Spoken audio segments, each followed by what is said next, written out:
Hey guys, welcome in. So yesterday we wrapped up the NFL draft. 4 Trojans were drafted in total and even more were signed as undrafted free agents. So today I want to talk about where our guys went and the fits with their respective teams. But before we get into it today, there are 2 things I would like to ask you. First is, who is your favorite NFL team? Make sure to let me know that down in the comments. And yes, I know my Browns drafted DTR. Feel free to laugh at me down in the comments as well. And if you are enjoying the videos, please do leave a like and subscribe to the channel. Thank you so much for tuning in today, and let's get into it. Alright, so we started off on Thursday night with the first round. Only 1 Trojan was selected in round 1, and it was of course wide receiver Jordan Addison going at 23rd overall to Minnesota. So I absolutely love this fit. Jordan is an NFL ready wideout. He's played in multiple schemes already, so the playbook won't be an issue. He won't be asked to be a number 1 wideout there for the Vikings. Obviously with Justin Jefferson there, Jordan will rarely be seeing double teams. Kirk Cousins is a nice pairing with Jordan in my opinion. He's one of the more accurate guys in the league, so Jordan will have a bunch of catch and run opportunities, which as we know is where he excels. This Vikings offense is going to be a blast to watch.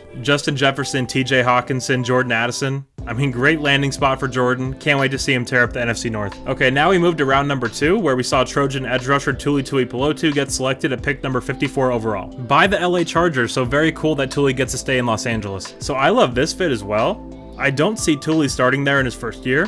The Chargers are probably going to make Tuli a pass rushing specialist in 2023, but on obvious passing downs, can you imagine the NASCAR packages? Having Khalil Mack and Tuli on the edges and kicking Bosa inside? I mean, that's going to be a fearsome group, but to me, it's clear that the Chargers drafted Tuli to be their Khalil Mack replacement down the road. So I love that Tuli will have time to develop and bulk up in order to be a good run defender for the Chargers. Okay, next we move to round number 3. We have the Vikings again as they took USC corner Mekhi Blackmon at pick number 102. So on the draft broadcast, I heard Daniel Jeremiah talk about how at USC practice, Mekhi would always make sure he was at the front of the line so he could go up against Jordan Addison as much as possible. You can imagine the battles those two had at USC camp, so it's very cool that they'll be together again in Minnesota. But from a fit standpoint, hearing people in the Vikings organization talk about Mekhi, they see him as someone who could play inside or outside.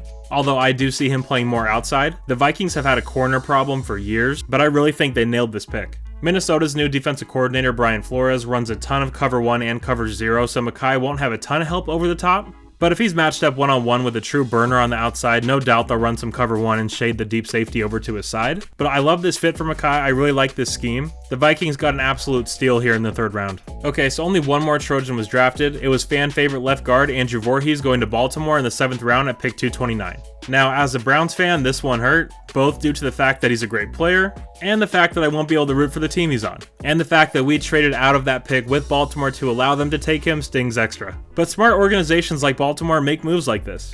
This will be a redshirt year for Andrew, but when he comes back next year, what a fit. Andrew is the nastiest run blocker in this draft, and what does Baltimore do better than anybody? Run the ball. I love this fit for Andrew. Absolutely perfect. He will end up being a Pro Bowler. I feel very confident about that. Imagine getting a player of this caliber in the 7th round. I'm very happy for Andrew, but selfishly sad about the team he went to. Alright, while we don't have any more draft picks to talk about today, multiple Trojans have signed with teams as UDFAs or undrafted free agents. As I'm recording this video, it's currently noon Eastern time, so if any signings have happened beyond that time, it won't be reflected in this video, so keep that in mind. So far, we have Bobby Haskins signing with the Bears, Brandon Peely signing with the Dolphins, Terrell Bynum signing with the Chargers, and Travis Dye signing with the Jets. So out of those 4, I give Travis the best chance of actually making the initial 53.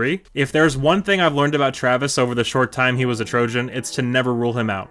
Don't doubt him. I think he has a real chance to play in the NFL. He's just one of the guys who's so smart and so solid at everything. How do you cut a guy like that? As we saw, he's one of the best pass blockers in this draft from the running back spot. Time will ultimately tell, but I am fully on board the Travis Dye train. So again, it's currently noon. As of now, Brett Nealon still hasn't been signed. I do think someone will pick him up. At the spring game, he said his injury is healing well and his timetable is solid, so we'll see with that one. So yeah, those are my thoughts on the NFL draft as it pertains to USC. Next year's first round will look a lot different with guys like Caleb, Kalen, and maybe a guy like Jonah Monheim sneaking in the first round. Brendan Rice could play his way up there as well. This is just the beginning of the Lincoln Riley era. So I thought this year was a good start. There are many more first round picks to come over the next few years. But that will do it for me today, guys. If you did enjoy the video, please do leave a like and subscribe to the channel. And if you want to help support the channel in an even bigger way, you can do so over on my Patreon for only $1 a month. Thank you all so much for tuning in today. You're all awesome, and as always, take care and fight on.